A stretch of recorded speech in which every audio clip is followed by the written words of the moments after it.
Well, thank you for joining us, Bill. Really excited to have you. Awesome background, Jeff. Um, uh, Happy New Year. Hope you had a good holiday. Um, After I ask you some questions, I'll open it up and let some people ask some of their questions.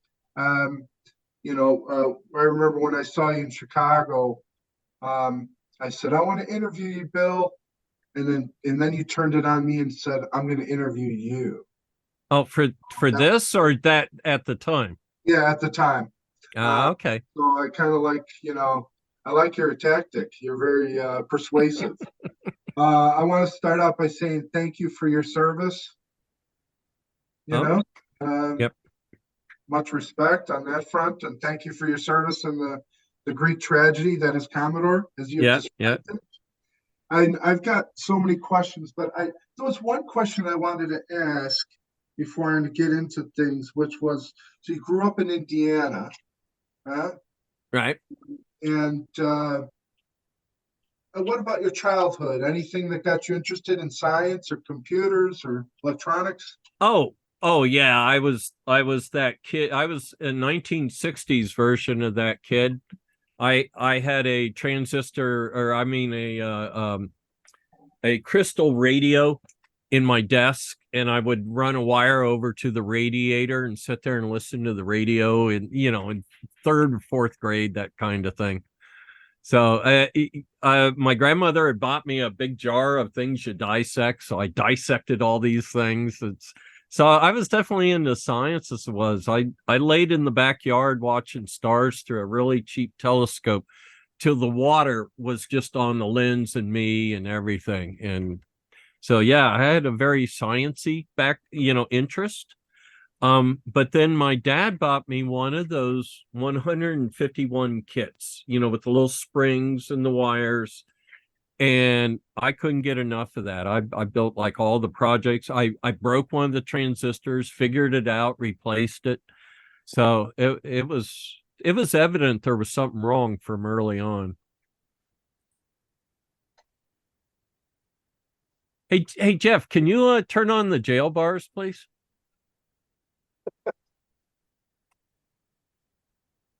Yes, hold on, I'll find it. Okay, so that was basically my child. I ended up I was a television repairman in Indiana at like the age of 17. I've master antenna license, CB, so I was qualified to do all of that. I climbed antennas during storms, all kinds of fun and things. I had the I had all the kids in town trained to bring me the TV chassis they found in the alleys. This back when every alley had one. And the kids got so good they knew to put the Zeniths over in the one pile and the GEs over near the trash can. It was pretty fun. So, but yeah, I got interest. I took a job at Pennsylvania Scale Company, learned about the 6502, and then turned product at that company. So when I got to Commodore, I knew how to turn a product. I knew all the steps in between. What is your first interaction with His Holiness Jack Trammell? At the Atari booth, after he had gone over to Atari, so I'd stood behind him once in the lunch line, if you want to count that. but the first time I talked with him was at the Atari booth, and there's a whole story about how I got sent over there. And as soon as I got there, I drew attention because I knew everyone. And then I just walked over and said, "Hey, Mr. Trammell, I used to work for you, etc." And it is funny. He said a couple kind words, and then this big arm comes around my shoulder, and it's Sig Hartman, head of software, was our head of software, now head of his. He's like, Jack's serious about the offer he just made you. And I'm like, he just made me an offer? What? I missed it. So, but I wasn't leaving Commodore at that point. I was, head down at work in there. So, and then the next time I spoke with him was at the Commodore 64 anniversary, where I met Leonard Trammell, which was like, oh my gosh, we were both like, he'd leave a room and I came in the room in the 80s is what it felt like. You know, we never crossed paths, but we were, you know, in the same rooms, so to speak. And so I spoke with Jack a couple times that night, and it was funny. He was a teletype repairman in the Army, and I was a radio teletype repairman in the Army. And he went to Fort Dix. Well, I've been fishing at Fort Dix. It's just down the road here. So it was funny. We had we're both high school dropouts. We ended up having all this stuff in common at this other level that was interesting, I thought. So I don't know if he would have put up with my shenanigans, but back in the day, but we never had to find out. So, fact or fiction? Did certain employees fill landfills with TED computers? I've never heard that. There is a rumor happening on the Commodore California website that landfills they did. Yeah, that doesn't make any sense. What we did do is ship them to the Baltic states, Eastern Europe. I didn't even know about the success of them till about 10, 15 years ago. People started emailing me about how they started on a C16, and I was like, you're kidding me. But no, there's no point in throwing them in a landfill. That's that's not a very Jack policy. That's what Jack I like to. Yeah, yeah. We would have found, we dumped them at Combe. I mean, you know, we got money for them, and they sold like hotcakes when they were priced at $79. Who'd have thought it? That's incredible. When Jack Trammell's holding the 264 and the 364, was that New York Times photo? Yeah, Right? When he's yeah. holding it, to think, when you look at it now, you're thinking to yourself, here's, the man who is going to leave 2 days later. Well, we didn't know that, obviously. And I was there when that picture was taken, when Jack came to the booth. And Wow. it's almost like we put those into his hands. You know, we were intimately familiar with Don, Betty, and Drew. That, they all had names or something. You know, we knew them on a first name basis, the computers, that is. So he wasn't planning on taking this photo in advance. It looks very staged.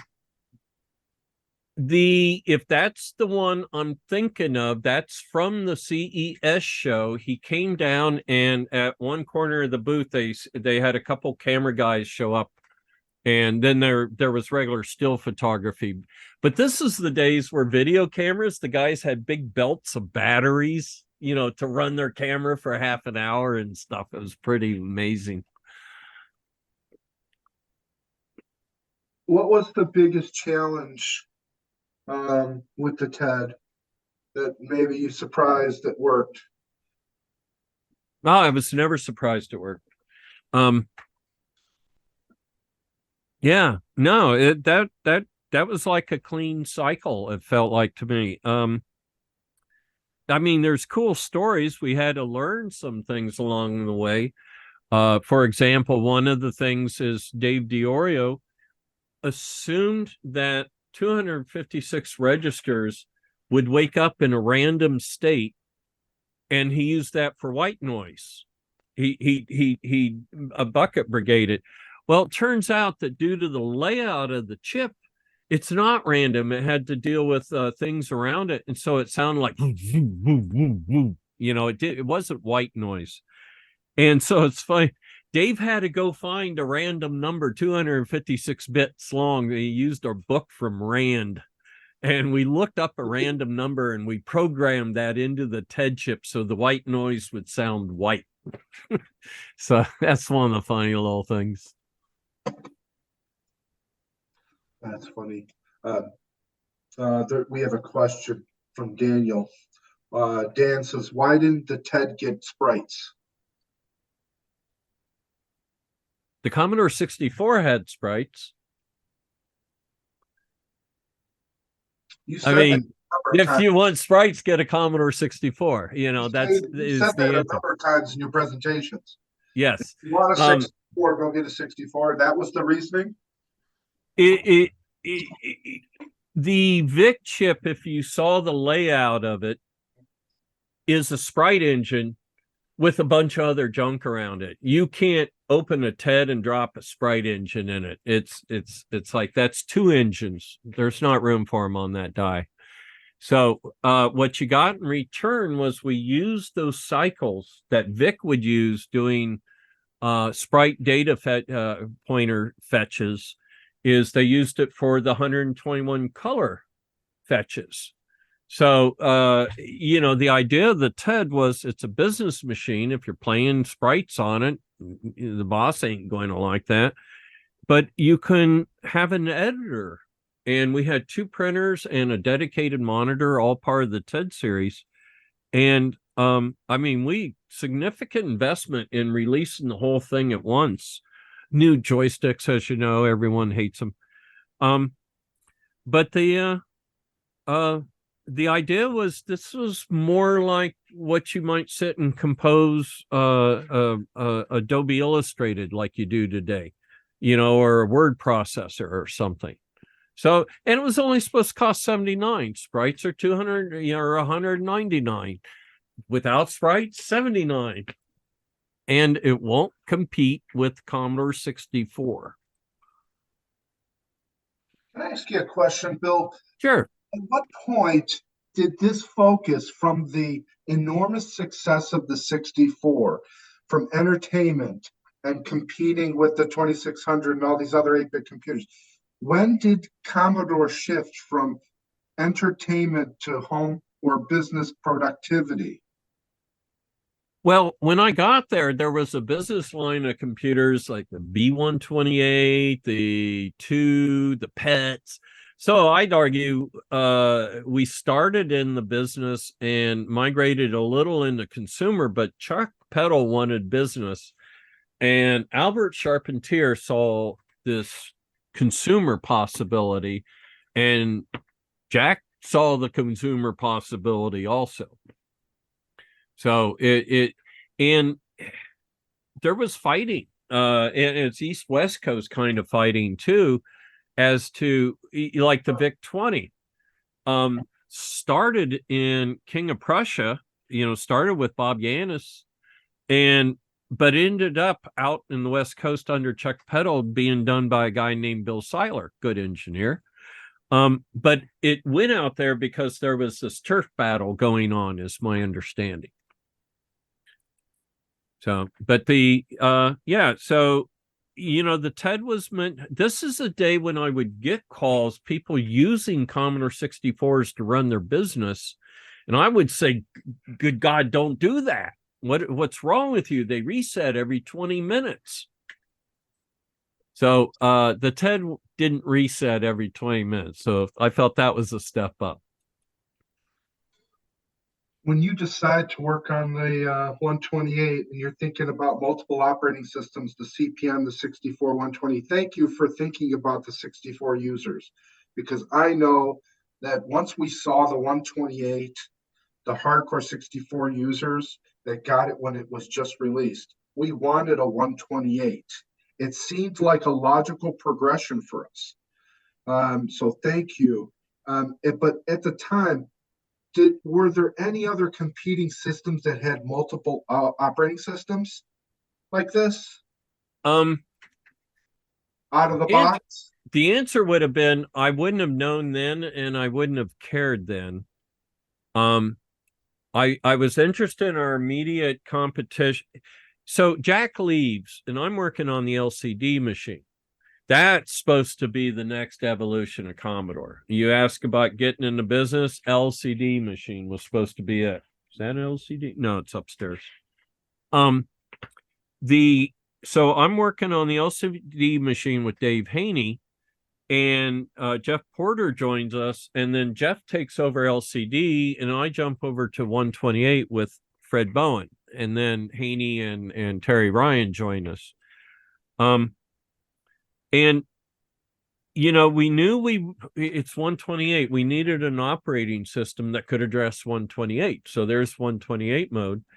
And you've probably all heard the story ad infinitum, where I didn't set out to run CPM, but we were having problems with the CPM cartridge, and the marketing had said, hey, 100% compatible. So the only way I could be compatible with the CPM cartridge is to pull it in. Now I saved a lot of money doing that, because the CPM cartridge, believe it or not, we had a budget of 1.5 amps for that bugger. And on a Commodore 64, if you loaded an extra amp, the voltage would just go down, the power supply get hot. Well, on the 128, that's a switching supply. You load it down, it shut off. So I would have had to build 1.5 amps into the 128 power supply that probably nobody would use, but I would have to still build it in. But by bringing the Z80 in, that thing cost me 80 cents, if that, and a handful of jelly beans, right? So I fixed my very expensive cartridge problem with 80. It costs more than that by the time we're done. There's a lot of parts associated with it, so the failure rate is higher. So I'm not trying to downplay it, but but then the Z80 saved my life one night. It threw itself in front of a bus, took the hit for me. Basically, the Magic Voice game, when you plugged it in, it'd sit there and watch for the reset vector, FFFC, and it'd jump on the bus. And we're like, whoa, where'd that come from? He says, I'll take it from here on Magic Voice. And we're like, do you know how to set up the MMU? No, I don't need a. So what we did is we woke up the Z80 first. I actually just cut around an inverter that night. We did that. I mean, just literally the highs became lows and the lows became highs. And we reversed it. So the Z80 woke up, he boots from 0000, and he looks out there and he goes, ha, there's that cartridge. There it is. And he sets up the MMU and then jumps 64. So the Z80 is how we kept our C64 compatibility, as it turned out. And we didn't. There was no plan to the 128. We did it because no one stopped us. Jack was gone. LCD machine was supposed to go through. And in hindsight, given a choice, we should have done the LCD machine. So I have to kind of live with, did I torpedo the LCD machine by making it possible to do a C128 64 compatible? So that's kind of, I should have, would have, could have, but we'll never know. It was 40 years ago. Caveat emptor. Jessica has a question. What machine proved the greatest challenge? Which one is Bill most proud of? Well, the 128 was done in 5 months till we got to CS show. Incredible. Whenever I hear this, that's what I want to ask you too. The 5 month. You said 5 months, Bill? 5? 5, yes. In August, I switched from the LCD machine to the 128. For the first 2 weeks, I just drew on a paper, and then we started building a wire wrap onto a Commodore 64 board, and one day it played with that Joust, and they're like, oh my god, this is our next product. And we've already named it and stuff. We're already down there. We would make sure we wouldn't show management anything till they couldn't change it. So the 128 had 2 challenges. One, the laws of the universe and physics and everything else, right? How do you get chips to work? How do you make DRAMs work? What about that trace that's a little too long? But then the other problem was that urine is conductive, and the managers kept pissing all over everything. And so we had to leave like fake units laying around for them to, it was just, but as we got closer to CES, they stopped trying to trip me in the hallways and stuff, because they didn't want to be the guy that got called out for missing CES. They're figuring, Hurt will miss it on his own. we didn't. And in things, but after CES, they started being, a little. So by the time you had gotten the prototype done, you're playing Joust, you're showing them this? Yeah, it's 64 How game. many into those 5 weeks? How long did it get to? 3 to 4. Okay. And and the reality is it's just a beefed up 64. There was no MMU at that part. Over the next month, we built all the chip emulators. The chip guys started, so soon as 2 to 3 weeks for me to figure out what the heck. The next week, I knew the pin counts and names of all the pins. Not saying I did a great job, but I got them all down. And the chip designers start. So Haney and I are madly typing chip specs so they know how to make the chips. And then we're at the same time building chip emulators, which are TTL wire wrap, so that Fred and Terry can work on the code before the chips are done. Chips aren't going to get done until December. So we did it, the 128 twice. We did the 128 using chip emulators, and then we did the 128 using real chips. Blast. It was a blast. Which are you most proud of? Did you answer that? Was that the LCD? Oh, that would have been cool. Yeah, I'd have loved to seen the LCD, but the pride is team pride. I'm very proud of the team of the 128, the chip guys. Everybody helped in the core of R&D. The technicians I had a technician that would sleep in my office and I would wake her up at 3 a.m. to do work. Just even the secretaries and stuff would like feed us and stuff. Make sure that and if we had to put out a hit, we did do the occasional hit. So what did the original 128 emulators run on? Somebody asked just now. No, it's not that kind of emulator, and I don't have it here. It's a big PC board, but instead of a chip plugged in the VIC, there's a printed circuit board and a cable plugged into the VIC. Instead of the 6510, there's a circuit board with a 6510 on it, but other junk plugged into the socket. So wherever there was a custom chip, there was a printed circuit board hanging off of it. I'm going to try and find that real quick, that picture. It's a cool picture. Hardware emulator. We only emulated the chips. We didn't emulate the system. The system was real. The chips were emulated. So I'm making a distinction as a systems designer. It's not. So hang on. We'll Google Hackaday. Y'all read Hackaday, right? And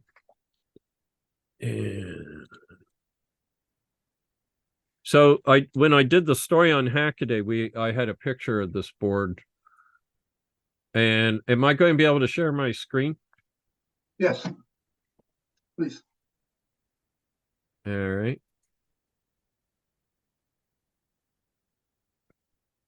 It's a beautiful picture.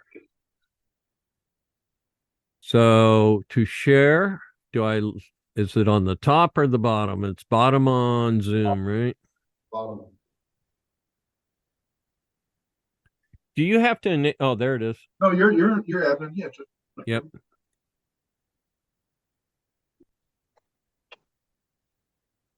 So that is what I'm talking about. This right here, if I don't know if you can see my mouse. Yes. This right here is emulating. No, who is that emulating? I can't remember if that's the PLA or that's the PLA it's emulating. Yeah, the MMU would be on the right. That's the PLA. Yeah, the MMU is the bigger one on the right. So Haney did the PLA, which is hard. He had to make it 4 times as big, but just as fast as a normal one.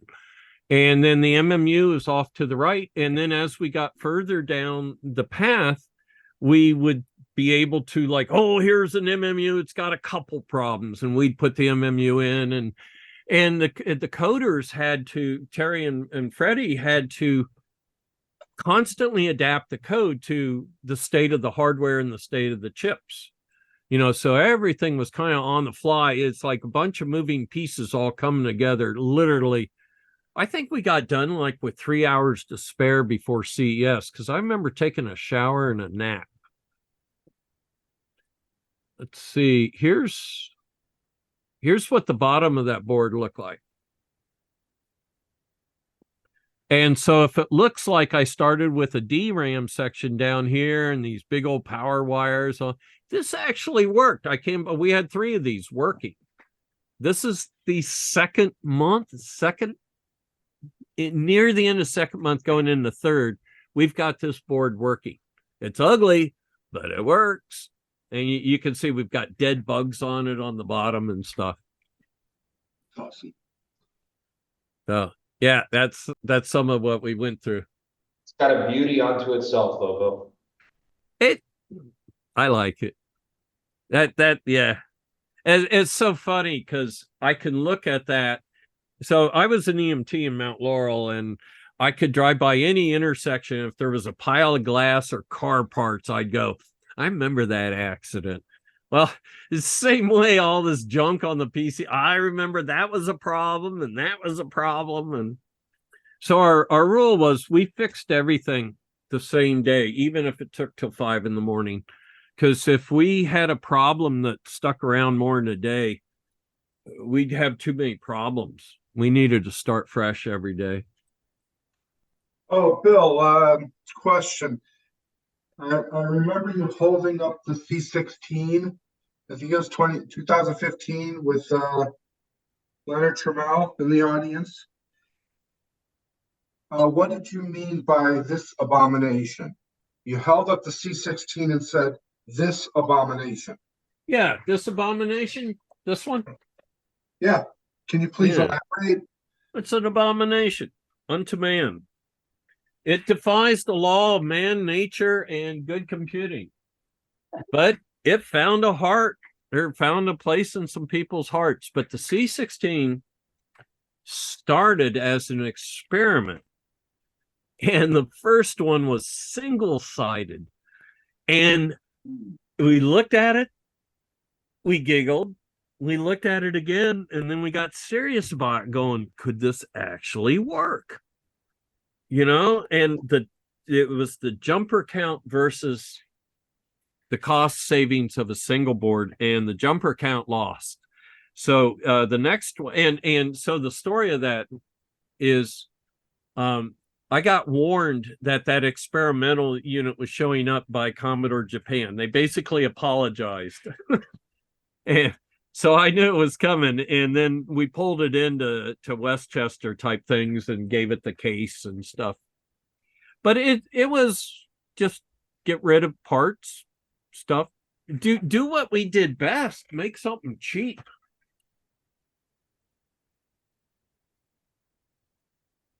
The abomination. Yeah, I'm allowed.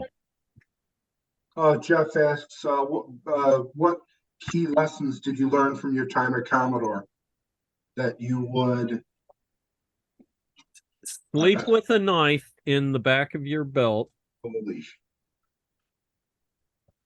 Don't trust management unless you have something on them. Lead from the front would probably be the thing that I did the most of. I didn't try to be a team leader. I just knew we had to get this done. And every time I turn and look to my sides, there'd be the guys, right? We're all shoulder to shoulder. And it was an amazing march downfield to have been part of that. So that's what I'm proud of, is that team. Jessica wants to know, why were so many C16s sold at Radio Shack? Cheap. Not the computer, just the keyboard. The keyboard. Oh. For years, Radio Shack sold the C16 keyboard in a little pouch. I wouldn't know anything about that. Well, okay, so the story of the LCD, though. Radio Shack got us back. You know that, right? We were at war with them. No, tell us. And then they got Marshall Smith, became our CEO, and Marshall knew nothing about computers. You could argue that Jack didn't know how to work a computer, but Jack knew what people wanted, right? So Marshall just missed the whole boat. And it was relayed to me while it was hours old that Marshall had met with the head of Tandy, had dinner or something, and the guy convinced Marshall that there's no money in portable computers as a whole. And I had part of this article up outside my office that reaffirmed that this meeting happened. So, and now Jeff Porter did say, well, we couldn't afford to do both. I mean, filled me in on some stuff, but at the time we were riding the crest of the 64 wave. We had as much cash as we ever had before that, you know? So maybe the TED drained the cash pile. I don't know.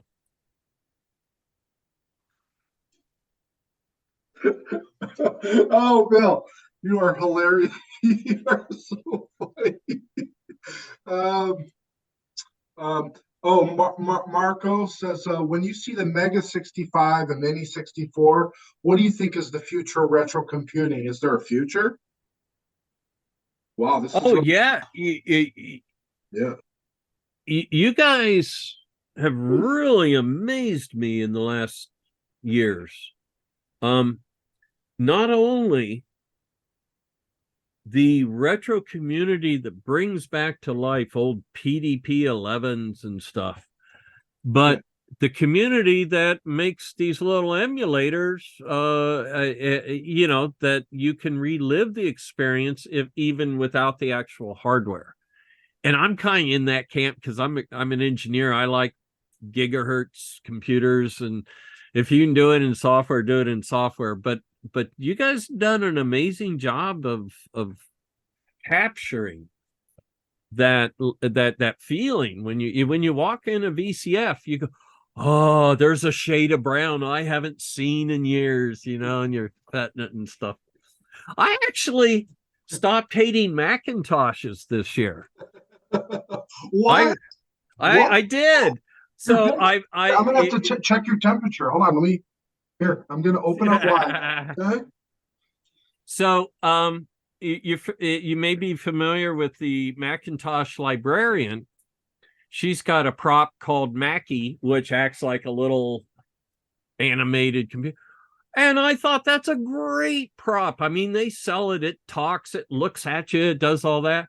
And so I just caught myself just kind of gently patting Mackie, just kind of as a sign of truce.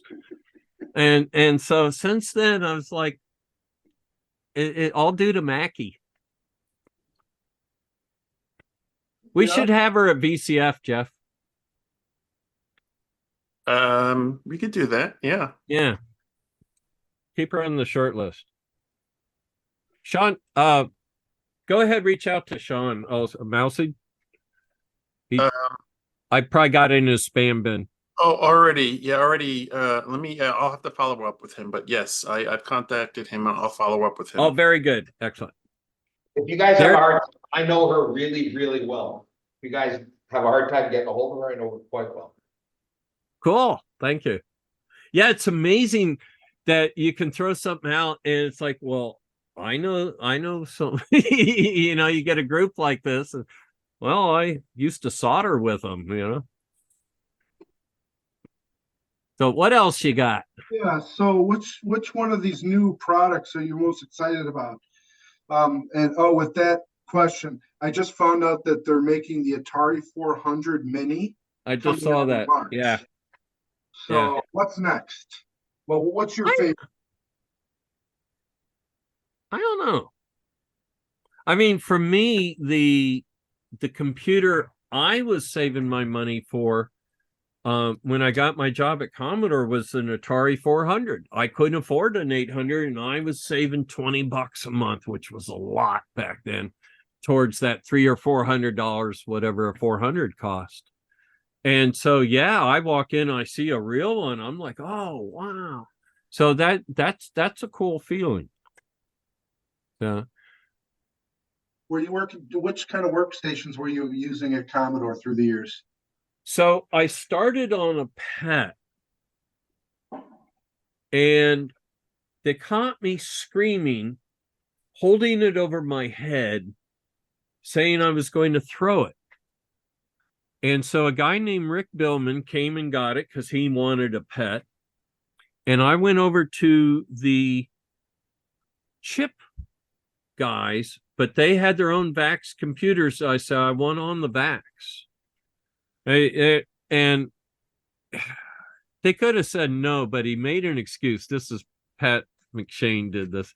Oh, well, the cable's not run. I'm like, I'm a hardware engineer. I'll run the cable. And I'm on the VAX. So I took the 8th slot out of 8 was the VAX. And so Dave Haney and I shared the VAX for the longest time. And so it was a VT100 doing EDI and EDT editing.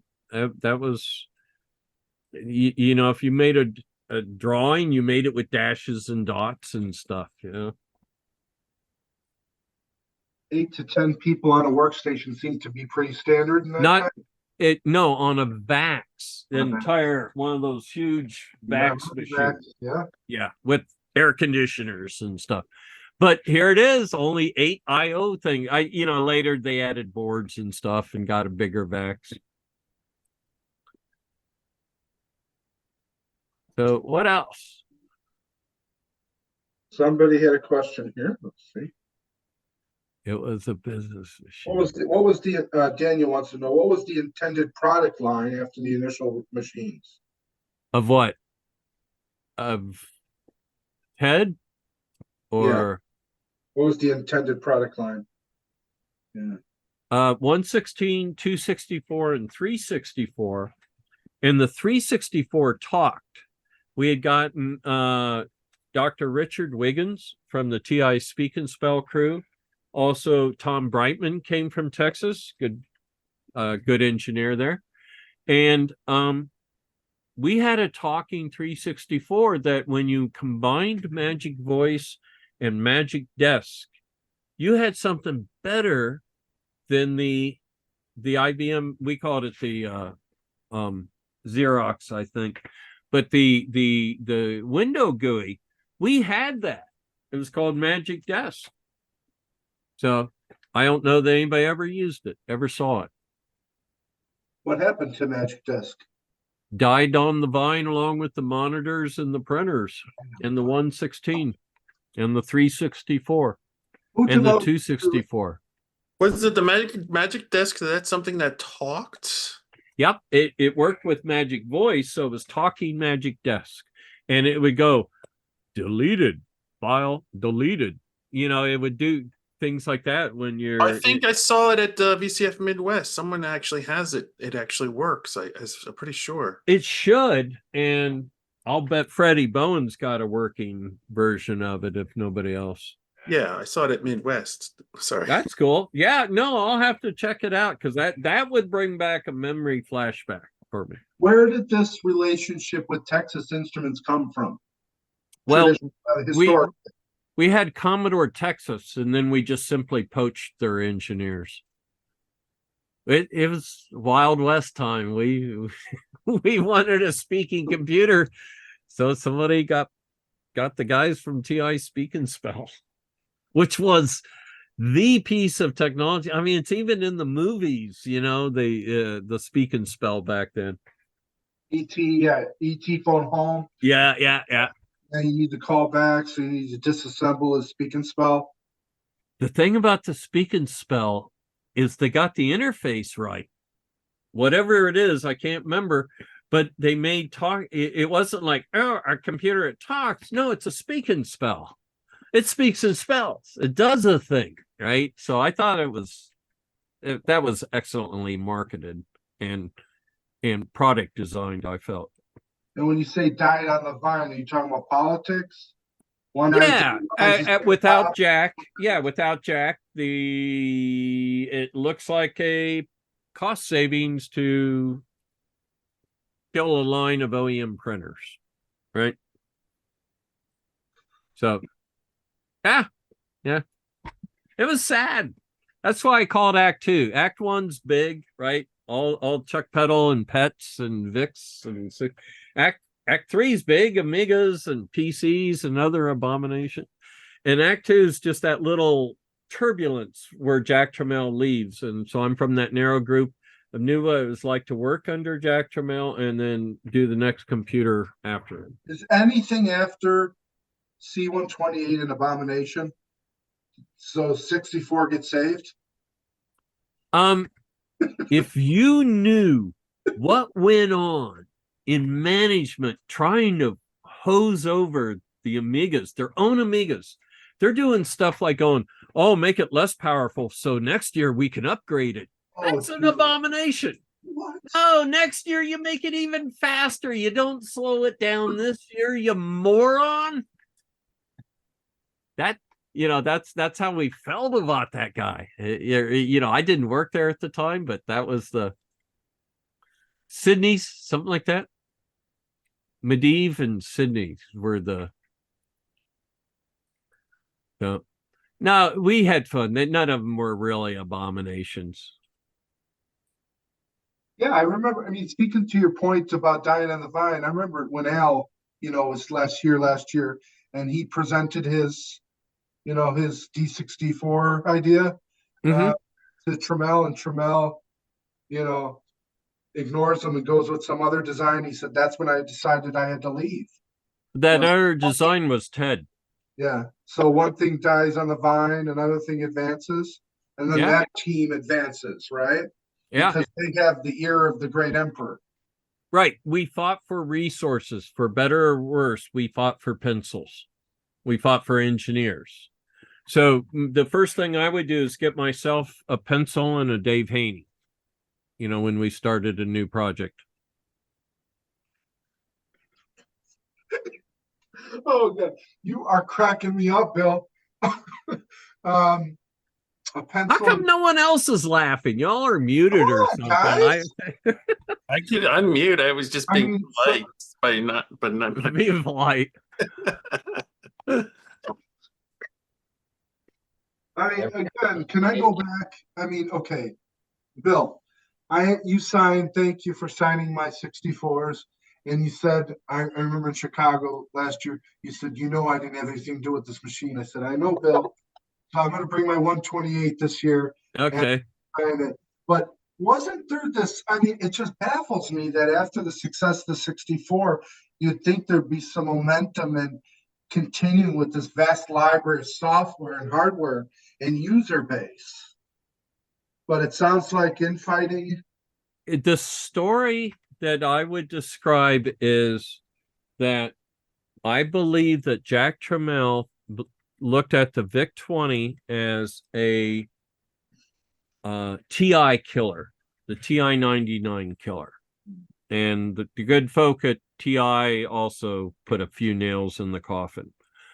And then we viewed the 64 as the Apple killer. So what next? We didn't need to keep stomping on the body of Apple, we felt. In our mind, we won. Well, they're still around, we're not. So obviously we're deluded.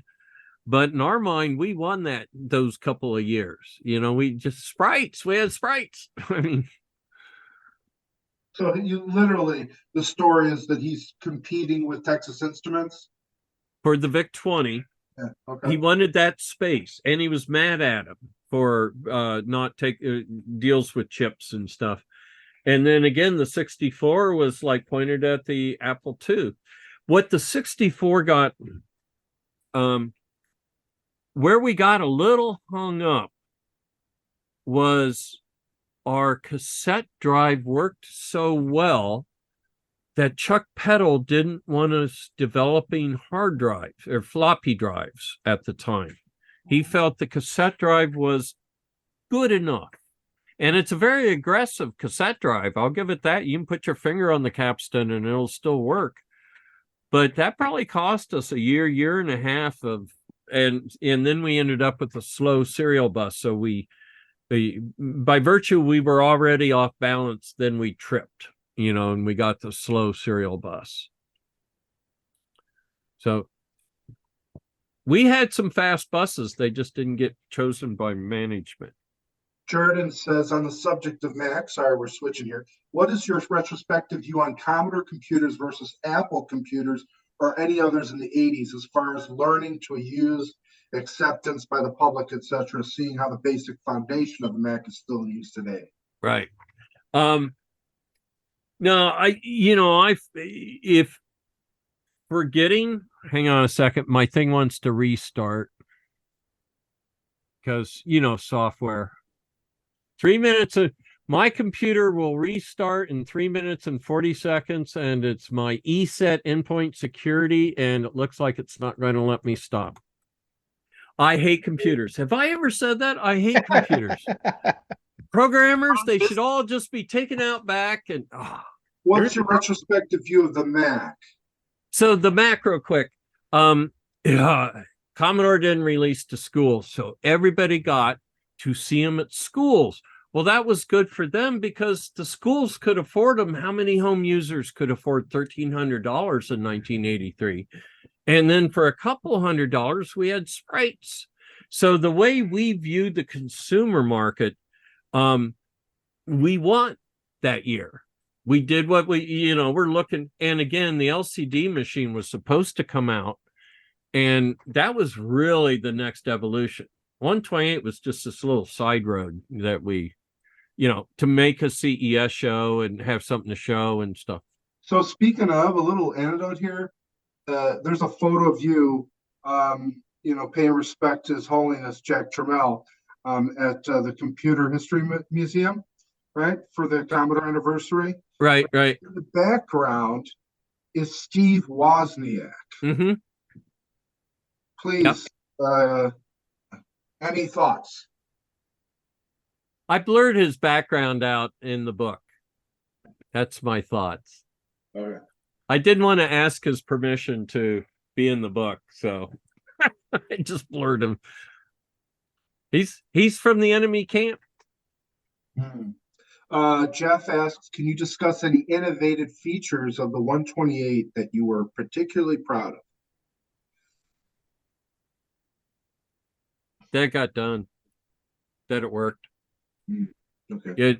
It's solid. It's given the number of chips we had to get done and the timings and DRAMs and the chips again, there's nothing covered over. There's no spackle covering a hole in the 128. All the timings work in it. So that's, as an engineer, I like to be able to say it's a good foundation, and I'm proud of that. Did the DRAM lawsuit, Bill, present any challenges or fears that this would be derailed?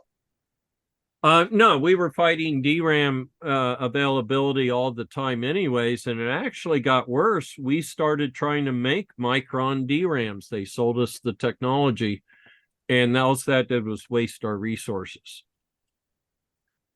So, yeah, we were trying, and we'd get these errors like we import the polygons, and it's like the angles never come directly to 360. It's like 359.9999999. And we asked Micron, and said, we can't get them to converge. And they said, yeah, they didn't converge for us either. Martin asks, why was the 128 shipped with 16K VRAM initially and then upgrade to 64K with the DCR?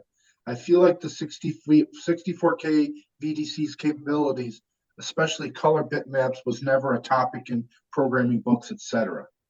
It was never on my radar list of getting done because I had my hands full getting that chip to do all 80 columns.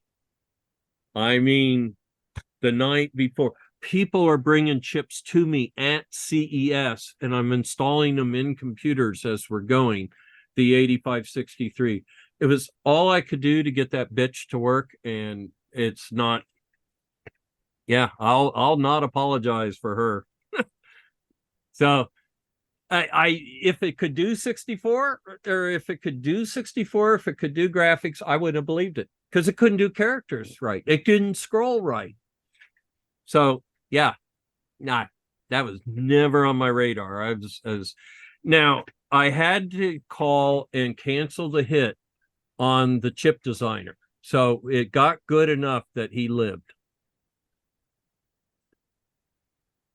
Matthew says Amiga equals Mac killer. Didn't happen, unfortunately. You have said on a number of occasions Amiga abomination. What were you It's no, what were you- I'm sorry, the management was an abomination, which led to really stupid things. They didn't know what they modeled they wanted to sell and put their weight behind, and so consequently they didn't sell. Meanwhile, marketing has this attitude that good computers like the C64 will sell themselves, right? And that's partially our fault. We, Mr. Trammell, hadn't constructed the company to do well without him at the top making those marketing decisions, I felt. But that was what I liked about the original Commodore. You like following somebody that's successful. And the stories about marketing and some of the sales guys stealing All- chips off your desk? All true. All true. Not I stole the chip. I stole it back from a manager. which one? Julian, head of software. And his answer was, we are still under evaluation of that. And I said, liar. I broke into your office. I stole the chip. I released it last Friday to MOS. We're going to make the schedule because I stole it out of your office. Next, And he was like, he didn't say anything the rest of the meeting. You're very brave. I needed to get done. I was fearless. Is this why you've been mentoring Jerry Ellsworth? She has Oh, she's kind of rebel spirit. She exaggerates. Jerry's Jerry. Nobody mentored her. Like, she's being very gracious. She put all that to. She knows people that are really smart and could give her stuff, but she puts it all together herself. Well, she said that you were very. Yeah, we met each other virtually early on. So yeah, it was before the C1 and stuff, and then we met. Helped her with the CDTV. Yeah. Oh yeah, I did the sprite collisions actually. I forgot about that. So, all right, I've got 2 minutes left before the reboot. I know this sounds unprofessional, but I did not. What's that? Somebody's holding up a 264 or a +4? Just want to show you my +4, Bill. Oh, that's cool. Just What do you got- think those little arrow keys? They were a risk. They're horrible. They're horrible. We You know, liked the way they looked, but we couldn't really get our fingers on them. The feel is weird. Yeah, Like if they were regular buttons, I think they would be great. right. They tilt and stuff under your fingers, and you're trying to make it go straight up and down, then subconsciously. All right. Better than the chiclet keyboard they had on the Coco. We had a chiclet keyboard on the 116. Yeah. And the only reason this existed, I think, was so that you would want to buy one of these. I think you'd buy this. This was the Sinclair killer. $49. Arduino of its day. Raspberry Pi of its day. Commodore Max also have a chiclet keyboard? I think it did. Commodore what? Oh, some pets had some crazy keyboard. Yeah. Yeah. Is it true that used the Timex Sinclair as a door stopper? Absolutely. The Yash Terakura brought up some. We had a special that send us your old computer and get $100 off. We had Timexes brand new. People would buy them for 50, send them to us, and think they're saving 50. As soon as the sale was over, we just knocked the price off $100. But so I went and got it, shoved it under my door, and then marketing, invented it later when they saw it. I know the guy that stole the idea. But then when we put the Z80 overnight into the 128, I went around ripping open all the door stops to steal the Z80 out of it. I come walking in, there's blood trailing down my arm, and what happened to you? I'm like, one fought back. I got cut on all the plastic and stuff.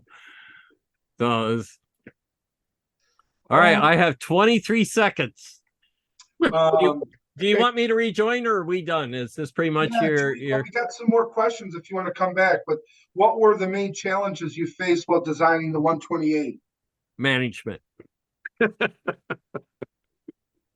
Management. Management. Yeah. Were you happy with how the C128 masks turned out? Was it a success? He's gone. He's gone. Rebooting. We lost him. He's rebooting. It'll be virtual Bill when he comes back.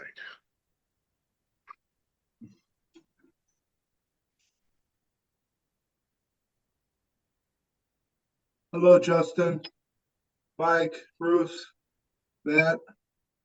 Hey, hey.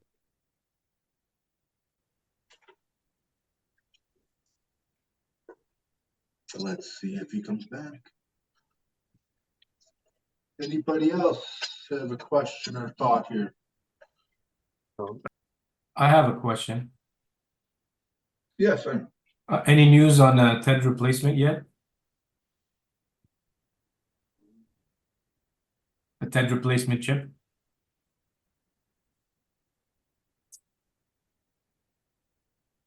Let's not start that. What's that, Frank? So the whoop. Echo.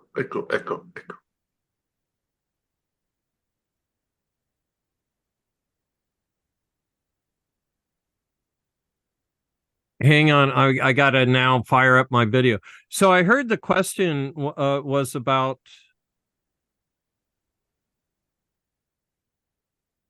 I'm sorry, you asked about a TED chip. Isn't there several chips out there now?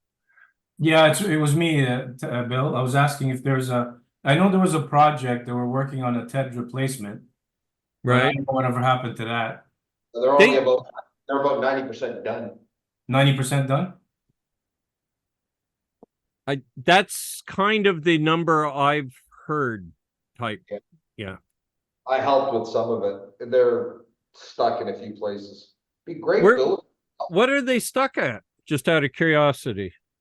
I'd have to go back and look. 'Cause last time I think we all got together was probably October. So Yeah.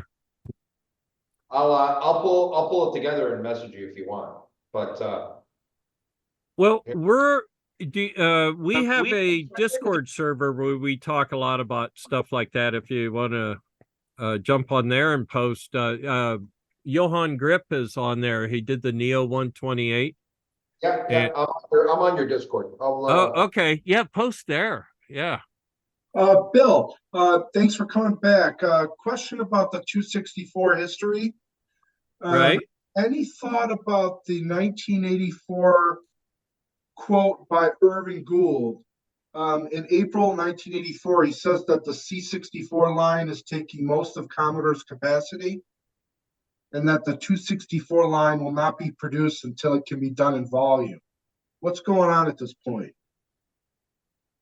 It's probably Jack and Irving not agreeing is what I would think. So it sounds like the fighting's already started. It's like, how do you ramp up if you're only going to start with your foot already floored?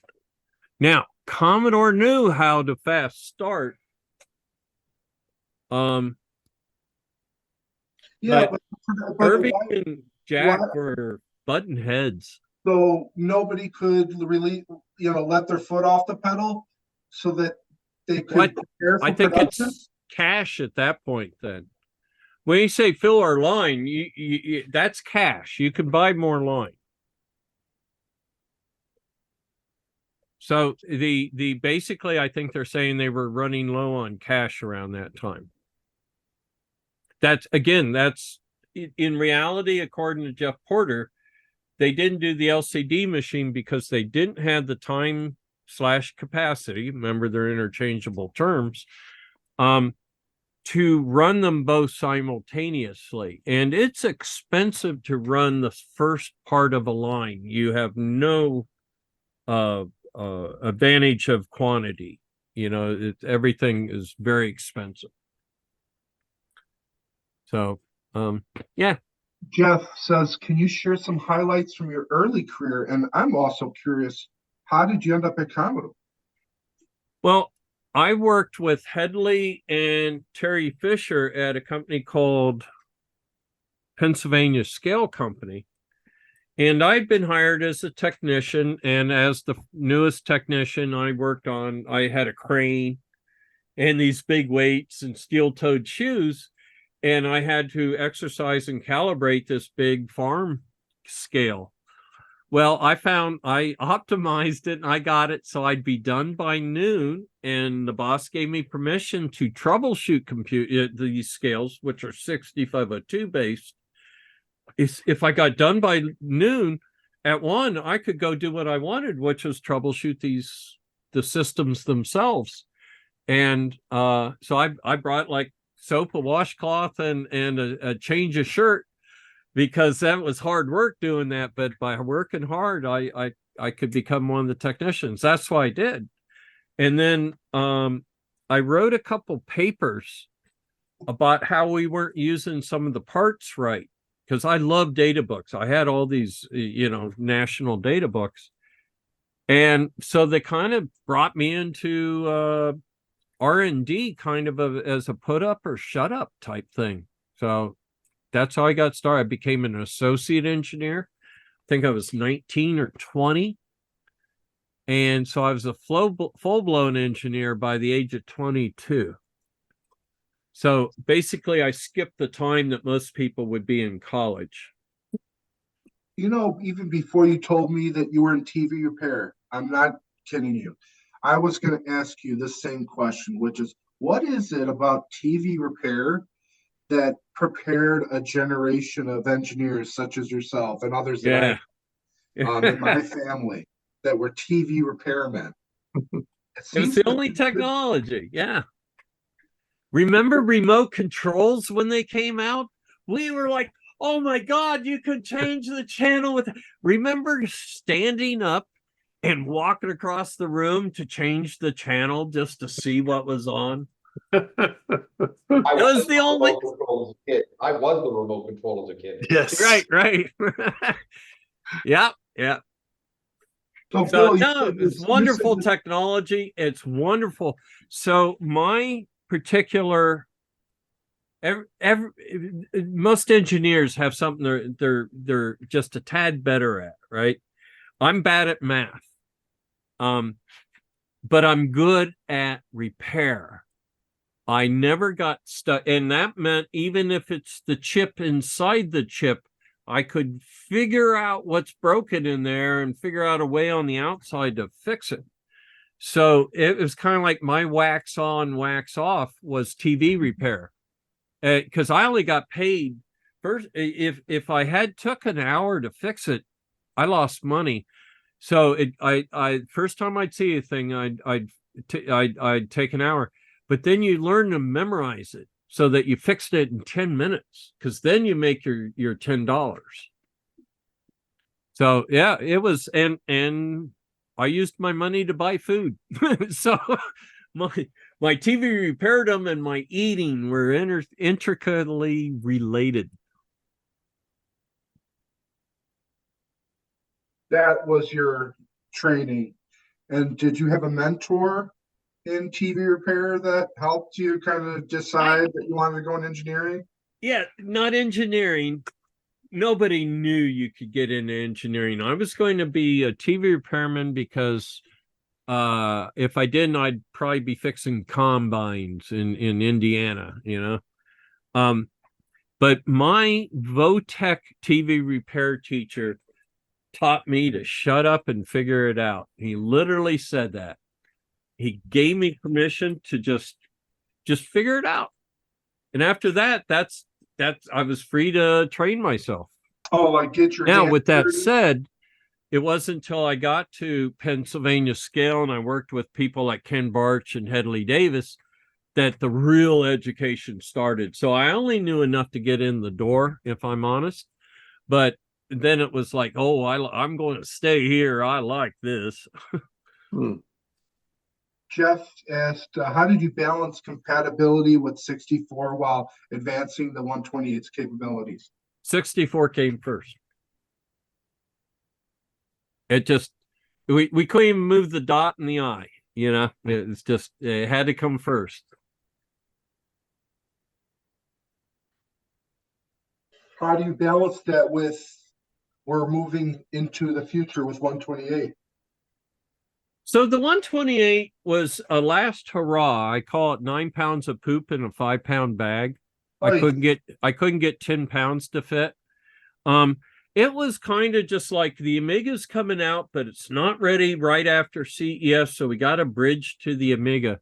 So I almost pictured like the 128, like we threw it on the barbed wire and we go running across it, you know, to release the Amiga. And that was kind of its job. It was meant to be a stepping stone as it was the last of the 8-bit era for us, and we knew it. We knew it. You know it. And, you know, you could see this in the computer magazines of the time, you know, with Intel and Compute Magazine, Byte Magazine. You could see there's a particular issue, Uh-huh. maybe 86, 87, where Intel is coming over the event horizon of the Earth. Sun is Yeah. blasting it. Yeah. Is Yeah. that symbolic of this, where we know some change is happening and Well, things are going to get different with Amiga? Well, I think half of me doesn't know why Amiga Atari failed. Half of me blames them on being in a death match with each other. But at the end of the day, somebody lost sight of what can sit at home on a desk.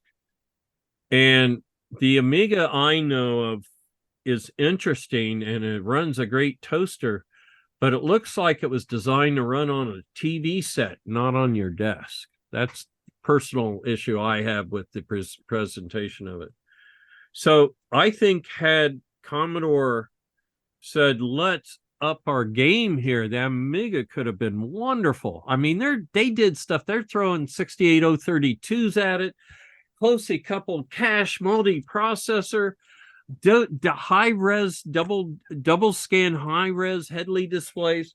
They were doing amazing stuff that management wouldn't let them release. And in fact, when one boss changed, they canceled every project that they had invested money in. Well, that's a good way to throw away about $30 million. Is it the lack of the imagination of management that led to this kind of thinking? Well, imagination properly constrained would imply that they knew what they were doing. They did not know what they were doing. A symptom of that was a lack of imagination. Another symptom of it was just stupidity. Just make today's computer slower so we can speed it up next year. Who thinks like that? I'll give you a hamburger today that's smaller, so next week when you pay money for it, it'll be bigger, right? Do you remember your last day at Commodore? Yeah, pretty much. I bit the HR person. I remember that. I bit her on the neck. Okay. Yeah, well, I had a reputation for doing that kind of thing also. Are you an Ozzy fan? Yeah. He's okay. I've been backstage at an Aussie show, if that counts for any. I've seen the flanger that gives him his voice, that wispy voice. So when I asked you just now about your last day at Commodore, did I sense a little sadness? Oh, sure. Though you talk to any Commodore engineer from that time, we're all sad. We could have been so cool, man, and we did it to ourselves. It was ours to screw up. Absolutely. And but honestly, we did. Who could have saved Jack Trammell? Who could have saved the ship since His Holiness Jack Trammell left? I don't know that anybody. Well, they would have had to have engineers competent engineers in charge of R&D. They would have needed to have a dialogue with marketing that defines markets and market share and products that work well in a grid of what does this bring to the customer. But instead we got, well, make it slower so we can sell something faster next year. Well, can I sell you a car with a flat tire? That'll be slower than the next year's. Not very useful, but so no, it wasn't constructed to be, it was constructed to have Jack Trammell at the helm, is my belief. And I know some other people share that belief. Do you know that? Remember that I saw that video of you, Bill, where you went back to the headquarters? Yeah. You were in these big boots. Yeah. And Thank goodness I had the big boots. There was it inches was of so water in exciting. there. I haven't been that excited since Geraldo Vera was going to open up the Al Capone vault. I actually have more raw footage where I actually find wafers. I didn't think I would, but we found wafers there and stuff. I have a whole third left that I have to of raw footage. Oh, that's awesome. Yeah, so I got to find that some, including you can distinctly hear me tinkle in the corner. I asked the guy, "Can I tinkle here?" And so the camera sets down and you hear water. So let me ask you this. What were you hoping in your own, speaking of imagination, what was your fantasy of what you would find there? I wanted to be able to look out the window of where Schraz's office was and Dave DiOrio's office. I wanted, because the walls were gone. It was just a concrete slab on the second floor. So I did get to stand where my office used to be. But for me, it was looking at the windows, walking up to it, and then from the inside, looking out the windows. I was looking out the windows of MOS one last time. It was weird. What did you find there? I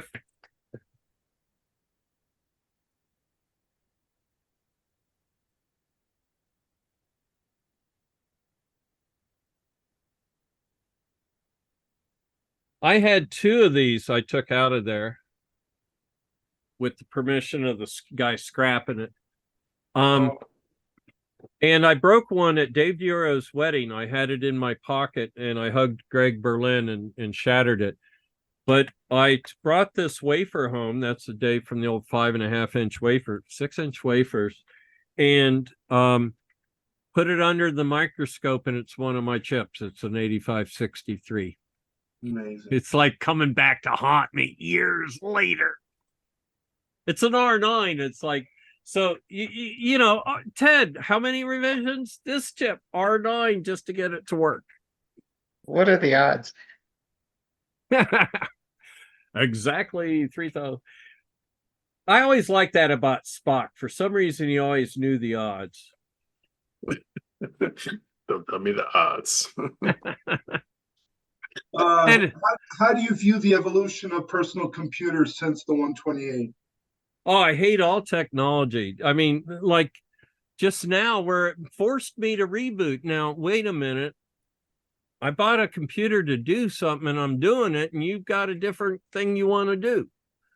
So, you know, every computer I know does what I tell it to, not what I want it to do. So, in all seriousness, we couldn't live without them. I sit here, I can do a computer design. I could do the whole 128 design myself on a single computer if I had enough time. And enough alcohol. Don't drink anymore because there wasn't enough alcohol. that's hard when you hate computers. Bill, who was the giant clam? The employee in the company who was illegally cracking and distributing Commodore wares? Yeah. His first name's Steve. Steve. I'll tell you in person. I won't have it recorded. Okay. I'm friends with him. Oh, okay. Yeah, he's cool. Yeah, so one time I tell this guy, Steve, I said, "Hey, dude, man, you shouldn't be smoking cigarettes." And he looks at me and goes, "Well, you're going to feel awful silly when you die of nothing."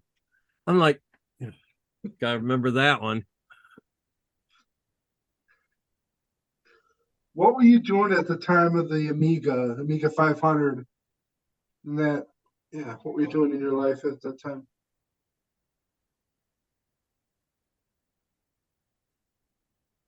Um, yeah, things went downhill for me after Commodore, and around that time it was starting to go south on me with the 500. I ended up quitting and stuff. So it's the 500 belongs to George Robbins, also known as GIR, GIR. And we talk about GIR. As a matter of fact, I just saw a recording of GIR that I hadn't seen before, and immediately shouted it to all the Commodore engineers, because we like the guy. And there he is, 40 years younger than now. But he passed away. And you signed my Amiga 500 Mini with GIR on it. Oh. In memoriam of GIR. Oh, okay. Yeah, it sounds like something I would do. Yeah. Anybody else have any questions before we conclude? We've got. I don't have a question, but I do have a comment, Bill. Yeah. I became an engineer because of people like you, people like Dave, people like John Pritchard at Motorola. As a kid, while all my friends were playing games, some of them legally purchased, some not, I had the machines in pieces trying to figure out what made them tick. So Right, I'd like right. to take the opportunity to thank you, because I wouldn't become an engineer if it wasn't Oh, cool. Cool. for that stuff. Yeah, it's amazing how it's like one pool ball touches another and two pool balls are moving, and pretty soon you might teach a kid electronics or something and he goes out. And I've had people approach me and tell me I'm now a school teacher, and that's just the highest compliment. Yeah, no, I mean, we now have a business with 5 full-time employees that do nothing but repair and create new Commodore hardware. So it was all thanks to people like you looking for any new employees? well, you know what, we're a Canadian corporation. I can't employ Americans, but if you want to move up here, the job's yours. When I came up for TPUG like 8 years ago or whatever, the customs guy got me, and the one question he made sure he slip in there is, "Are they paying you for this?" And I was not going to say, "Well, I hope to get a t-shirt." I wasn't screwing around. I'm like, nope, they're not paying me. So you couldn't even wire transfer money as an employee, as a consulting, but we'll talk offline. I'm an LLC. You know what, we probably could. I'm the dumb engineer. I have other people who ask me the proper business stuff. Yeah. Now I can tell you, as a small business owner, I was the one that did the dishes, and I finally understood why they say head dishwasher. Right. Nobody else doing them. Design the hardware and take the garbage out. I do it all. Yeah. If there's a piece of paper in the hallway, it's the owner picks it up. But thank you. Yeah, our pleasure. It was, like I said, I'm very proud of the team that did it, and for all my bitching about management, we were so close as a team that management couldn't break us. I don't think on the 128 cycle, never crossed my mind we might fail. Never crossed my mind. So, and that's another thing I took away from Commodore is, so I'll tell one last quick story. For the TED, I was in the international suite. I met up with John Figgins, who wrote the screen editor and most of what's in the 64. And he was putting Magic Desk EPROMs into one of the TEDs. So as proof that product existed, but we had never tried it. We hadn't even exercised those EPROM sockets. So we're squatted next to a fireplace in the suite, and we put his EPROMs in, and it goes blip, blop, blip, blop. Shit. Uh-oh. I'm sitting there, I'm looking at. I have a soldering iron, no solder, a spare PC board, and that's pretty much it. So I think back, and I remember the last question Fish had asked me. He said, "Can I swap these gates on the LS-175?" And sitting there in that room full of marketing people, my brain went, he doesn't know that the other two gates have reverse polarity. So I remembered what the chip pinout was. I'm looking at it. Sure enough, it's wrong. I use a soldering iron to just tear through a trace, and I pull a piece of wire off of the other PC board. So now it's trash. I can't go back to using it if I had to.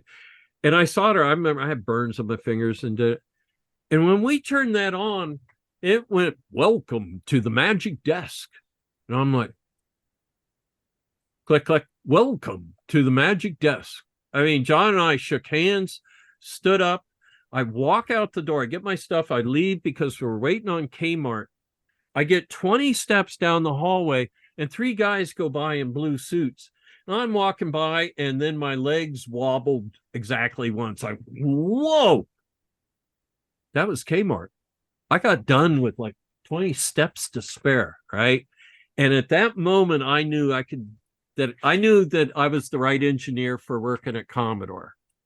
That was that work until the last minute, and being unorthodox and tearing apart a unit and looking up shit in your head to make it work. And that was just, so that was a cool moment. And from then on, I was, to answer the question, after that, I was never worried about not getting a project done on time.